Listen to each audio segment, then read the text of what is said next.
Hello! Alors exceptionnellement on va débuter ce vlog à l'envers, on est le 31 octobre et je suis malade depuis le 1er octobre. Donc en gros durant tout le mois je me suis dit je ferai mes intros quand je serai plus malade. Je pensais chaque fois que la semaine d'après ça irait mieux. Ou alors Dis Camille, c'est quand tu vas arrêter avec le thé à la main et te faire un grog?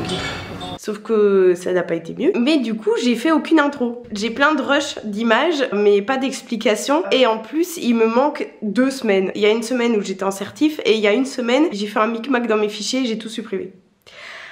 Après, vous n'avez pas raté grand chose. Donc, il y a eu le lancement de l'expo, tant attendu.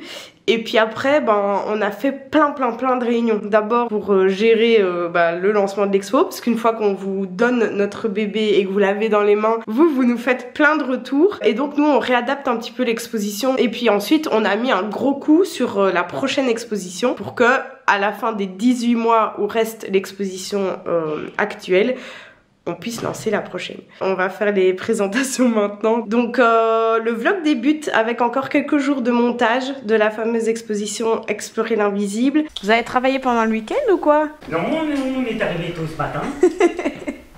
Et fini tard vendredi. J'ai l'impression de m'être absentée pendant un mois. On va couper à 35. d'habitude tu parles avec ses pieds. Non, parce que...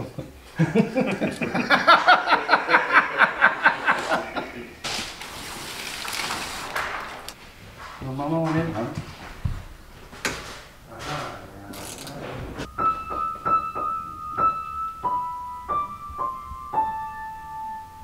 Ma voisine ne sait jouer que ça. Ah ouais, c'est vrai que ça commence. Du matin au soir, que pour ça. Ça prend dingue ça les voisines. J'en ai une moi en plus au 3e étage. Vous pouvez expliquer ce que vous faites Non.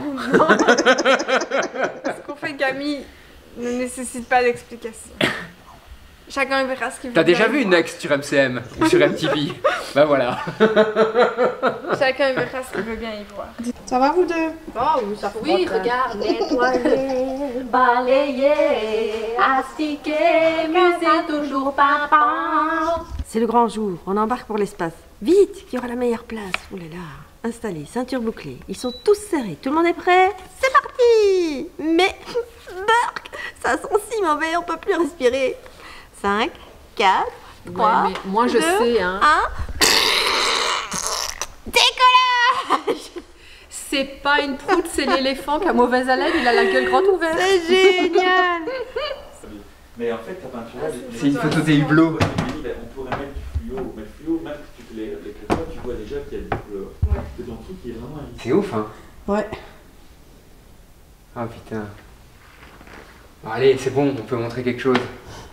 Le taf, il est fait, non?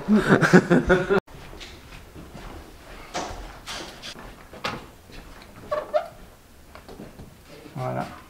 Déjà, il est dévié le faisceau, mais si on en ajoute encore, voilà, encore, voilà, c'est super. On voit que les électrons tournent en fait, ils se mettent à tourner. S'ils ont compris, ils vont dire, bah les électrons tournent autour des lignes de champ. Alors tu peux, pour que ce soit un peu plus joli, faire une belle spirale en décalant un petit peu. On cherche à reproduire la pression qui règne en haute atmosphère. À l'intérieur d'une cloche, on reproduit toutes les conditions d'apparition des aurores. Et j'allume le soleil, c'est quelque chose que je fais rarement dans le vidéo.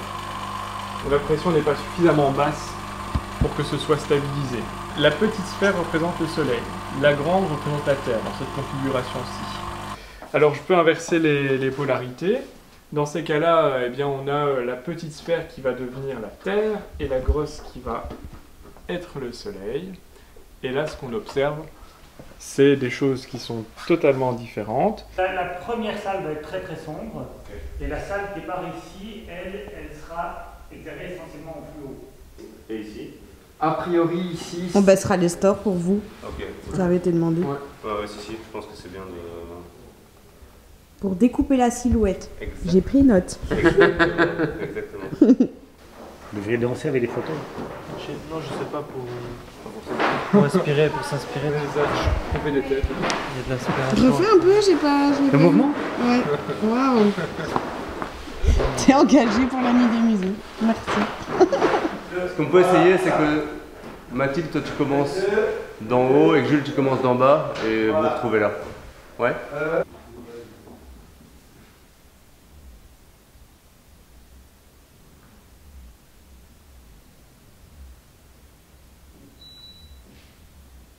Maxime, une danse. Oui, Maxime, fais-nous une petite intro. Quoi? Fais-nous une petite intro. Une petite... Ne descends pas banalement. Non, mais On nous a montré qu'il y avait comprends bien, j'ai un réel problème avec la psychomotricité. Enfin, je veux dire, j'ai dû rater des trucs en première maternelle ou en deuxième, donc c'est réellement un problème. T'es en train de gâcher un spectacle, hein. Quoi? Pardon, j'avais rien vu. Du coup, on s'attend à ce que tu fasses quelque chose. Non. Et là, je sens extrêmement mal à l'aise.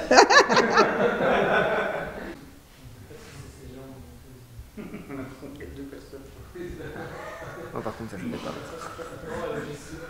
Donc déjà une petite danse normale, tu voulais pas? Et là, je pense que c'est plus un problème de psychomotricité, là. Tu te fous de moi? Je voulais pas rater ça. Ensuite, le 4 octobre, je me suis rendue à... Attendez, parce que c'est pas très facile à dire. À l'ISFFC... À l'ISFF... À l'ISFF... Non. À l'ISFSC... ISF... Dans une autre école à Bruxelles. J'ai été invitée par leur professeur Jérôme Ramaker qui tient la page Facebook Oser le marketing culturel et il m'a invitée à venir parler avec ses étudiants de mon vlog. Donc de vous. C'était super chouette. Je trouve qu'il y a dans ces vlogs, il y a de l'interne et de l'externe quoi. Ouais. Parce que tu as ce côté effectivement, comme tu dis, de montrer aux autres ce qui se passe et en même temps ça les valorise dans leur travail parce qu'évidemment tu filmes des réunions, des projets qui se mettent en place, plein de choses différentes et donc je trouve que c'est valorisant pour l'équipe. Ça permet aussi de voir ce que les autres font, donc tu as ce côté comme interne. Et puis après, ça, pour l'externe, c'est voir les coulisses. Et on sait que sur les réseaux sociaux, montrer les coulisses de quelque chose, ça fonctionne. Et juste après, j'ai rencontré l'écrivain qui travaille sur l'exposition Une vie de doctorant. Je vous ai déjà parlé dans les vlogs précédents de ce projet. C'était une très chouette rencontre, donc j'ai bien rentabilisé ma petite journée à Bruxelles. J'ai fait les 8 interviews, très chouettes. Vraiment des parcours de vie extrêmement intéressants. J'ai demandé un extrait de la thèse de chaque intervenant, chaque témoin. Et donc voilà, donc tout ça a été, j'ai tout retapé, refait, donc c'est très fun en fait. C'est un beau projet, franchement, et moi je dis, j'ai pris un plaisir dingue, parce que ce sont des personnalités différentes, ce sont des vécus, ils sont intéressants évidemment, hein, ils sont passionnants.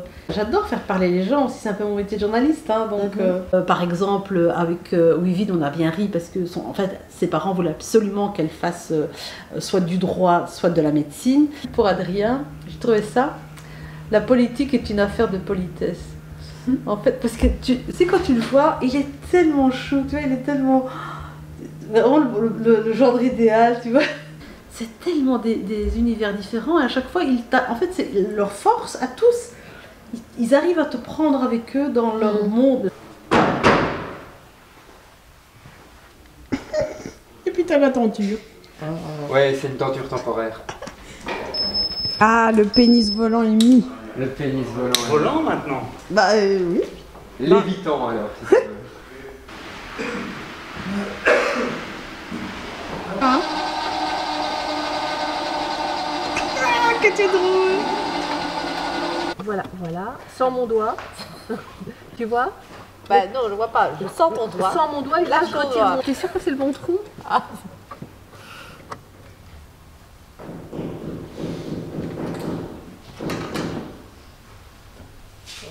Oui, hein. Un jour. Ouais.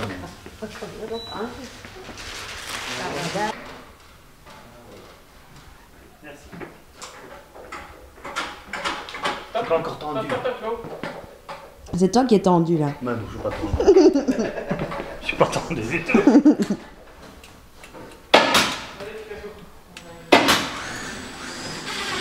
Et Charles Crochet. On y va? Hop. Nous sommes le 5 octobre, on inaugure demain avec la nuit des musées et il se passe quelque chose d'un peu lunaire dans le musée en ce moment, c'est-à-dire que les danseurs de la nuit des musées sont en train de répéter avec la musique pendant que les ouvriers de Delta Productions sont en train de terminer la scénographie. Ça donne une fourmilière très artistique entre visseuse et musique contemporaine, c'est quelque chose.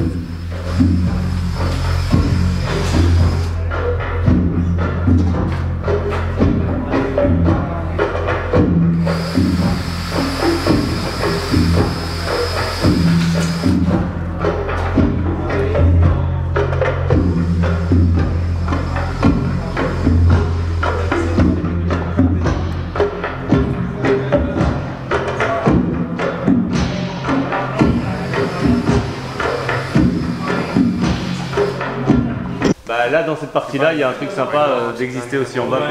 La vitre est vraiment belle, ça ajoute quelque chose. Ouais, dans les effondrements, peut-être ça peut s'effondrer plus à mi-hauteur. Peut-être quelque chose qui gesticule un peu proche du sol. Et enfin, le 6 octobre, la tant attendue journée de lancement de l'exposition. Donc on a fait une visite avec une partie de l'équipe, une conférence de presse, l'inauguration et ensuite la nuit des musées. Donc journée très très chargée. Est-ce que tu as un pycnogonide là-dedans? Oui, là.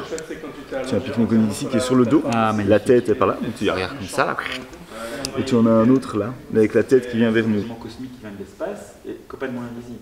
Donc en fait, on ne voit que certaines choses. Alors, il y a l'espace. Alors, de quel côté? De celui-ci. Donc si on se met en fait de ce côté-ci, manifestement, il y a un objet que les amoureux du ciel reconnaissent, c'est ce qu'on appelle une nébuleuse. C'est ce qui doit aller là-haut. Et c'est quoi? Mais donc ce sont des scientifiques passés au microscope. On veut dire passer à la loupe, mais là c'est passé au microscope carrément. Ben, on a toute une série de petites bestioles qui ont été imagées. Donc les images que vous avez ici, elles ont été prises en général de ces animaux-là. Ah oui, très bien, c'est génial, j'adore. Excellent. Et si tu montres par contre aux gens un bébé de mammifère, ils vont tous être attendris. Si j'avais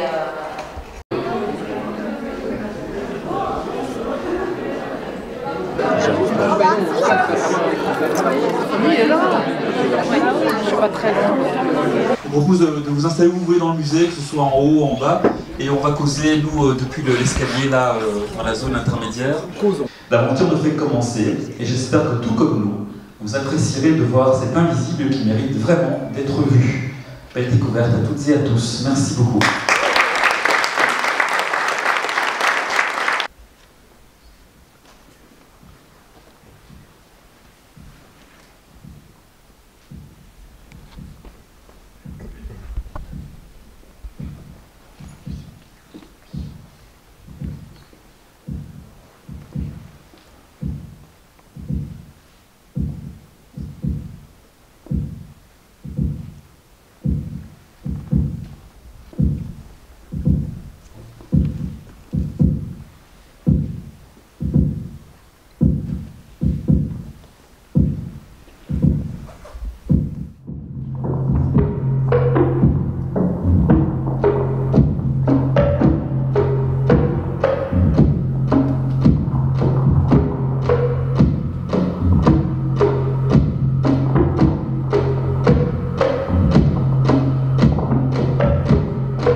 J'en prends une, mais vraiment pour faire plaisir. Donc une, ça me fait pas plaisir.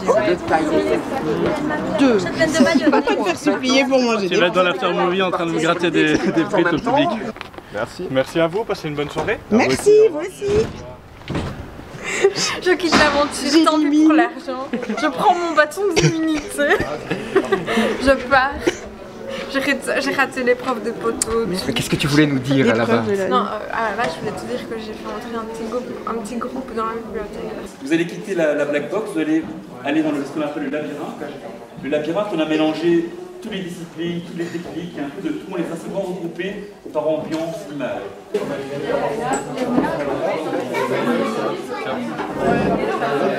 Les jeunesses scientifiques de Belgique sont venus faire un stage au Mumons, un stage sur le thème d'Halloween, avec intervention de Méline dedans. Et le même jour, TéléMB est venu faire un reportage sur toute la réhabilitation du monastère. Surtout dans la période d'Halloween. Parce que on voit plein de choses effrayantes, il y a des films d'horreur, tout le monde est déguisé en monstre. Donc pour les questions, ouais. Maxime, on est dans un endroit unique, là c'est plus général, on va revenir sur... Une bibliothèque unique. Et une bibliothèque unique. Ça c'est la bibliothèque de l'UNIF. Hein. Ouais, mais qui est dans le bâtiment en fait. Hein. Ouais, on ne va pas faire les interviews là-bas parce qu'on ne peut pas, parce qu'il y a des gens qui étudient, mais on va pouvoir faire des études. Ouais, ça sans problème. Et donc en fait, bibliothèque et musée sont dans le même ensemble architectural. Mais en fait, c'est super chelou ce truc. Ouais. C'est moi je peux donner Mais... aucune idée. Est-ce qu'il y a mis des chiffres Pour Combien il y a de bouquins dans la bibliothèque ici? Oh Combien ils ont transporté de caisses? En termes de caisses. Ça se parle en kilomètres en plus. Oui, mais tu te souviens combien ils ont transporté de caisses? Non. Moi j'ai 15 000 en tête. Ah, je sais plus. Je mets des kilomètres. Oui, des kilomètres. En fait, on peut les trouver, on peut les demander direct. On est en train de se faire interviewer par TLNB et il nous demande combien de livres il y a dans... Vous avez déménagé dans la biblio. Oh, bonne question. Je sais qu'on parle... De livres? Bonne question. Je sais qu'on parlait plus en termes de caisses et de kilomètres. Bah oui, c'est ça. Après, les livres, ils sont pas rentrés dans... Si, ils sont rentrés, mais le problème, c'est que on a plusieurs inventaires différents. Ah oui. Il ne s'est pas regroupé dans le catalogue. En fait, on a tout est regroupé et donc distinguer les uns des autres, c'est compliqué. Désolé pour l'écriture, j'écris vraiment mal. Oh, t'inquiète, c'est déjà bien d'avoir une info. J'ai l'info. Ah, trop cool. Alors, 2,5 km de collection dans 5500 caisses. Ah, c'est ça, 5500 caisses. Merci. Ah, c'était pas 15 000, c'est 5 000. On exagère toujours. Et puis on se retrouve le 31 octobre, jour d'Halloween, et on va rejoindre Méline et ses petits monstres qui sont partout dans la chapelle et qui sont en train de vivre une soirée de l'enfer. Yes! Parle! Tais-toi, jamais. Tu me stresses. Ici, c'est quoi tout ça? 53 ans. 63. Non, je suis armée d'une lampe torche. Je suis les pièges.